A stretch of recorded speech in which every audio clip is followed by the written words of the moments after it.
नमस्कार दोस्तों। आज हम बात करेंगे चाइना के उन टेरिटोरियल डिस्प्यूट के बारे में जो एशिया में शांति और स्थिरता को चुनौती दे रहा है। दिसंबर 2024 तक चाइना ने अपने पड़ोसी देशों के साथ कई जमीनी और समुद्री विवाद शुरू किए हैं। आइए इन विवादों पर एक नजर डालते हैं और समझते हैं कि ये क्षेत्रीय सुरक्षा को कैसे प्रभावित कर रहा है। सबसे पहले बात करेंगे भारत और चाइना के बीच में हिमालय पर स्थित सीमा विवादों की। 2020 में गलवान घाटी में हुई झड़प के बाद दोनों देशों के रिश्ते और भी ज्यादा तनावपूर्ण हो गए हैं। हालांकि अक्टूबर 2024 में दोनों देशों ने एक समझौता किया था जिससे पेट्रोलिंग अरेंजमेंट को सुधारा जा सके और सीमा पर शांति स्थापित की जा सके। भूटान के साथ भी चाइना की जमीन का विवाद है, खासकर डोकलाम के क्षेत्र में। 2017 में भारत और चाइना के बीच यहां तनाव बढ़ा था, लेकिन भूटान और चाइना के बीच वर्तमान में सीमा विवादों को सुलझाने के लिए बातचीत जारी है।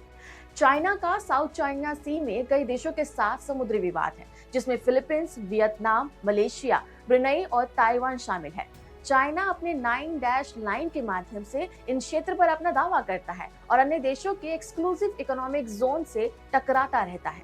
फिलीपींस के साथ स्कार्बोरो शोल को लेकर एक विवाद चल रहा है। दिसंबर 2024 में चाइनीज कोस्ट गार्ड ने फिलीपींस फिशिंग वेसल पर वाटर कैनन का इस्तेमाल किया और उन्हें रोकने की कोशिश करी, जो इस क्षेत्र में तनाव को और बढ़ा रहा है।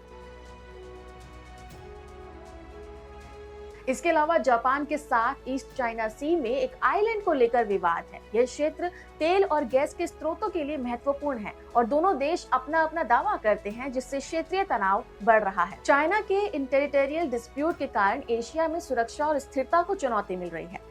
साउथ चाइना सी में उसकी अग्रेसिव पॉलिसीज के कारण मैरीटाइम नेविगेशन और ट्रेड रूट काफी ज्यादा प्रभावित हो रहे हैं। इसके अलावा भारत और जापान जैसे देश अपनी सुरक्षा नीति को मजबूत कर रहे हैं और इंटरनेशनल सहयोग को बढ़ा रहे हैं। चाइना के ये टेरिटोरियल डिस्प्यूट सिर्फ सीमाओं तक सीमित नहीं है, बल्कि पूरे क्षेत्र की शांति और विकास को प्रभावित करते हैं। आने वाले समय में ये देखना होगा कि क्या कूटनीतिक प्रयासों से इन विवादों का समाधान हो सकता है या ये तनाव और भी ज्यादा बढ़ेंगे। आपका इस पर क्या कहना है? हमें कमेंट सेक्शन में जरूर बताएं। नमस्कार।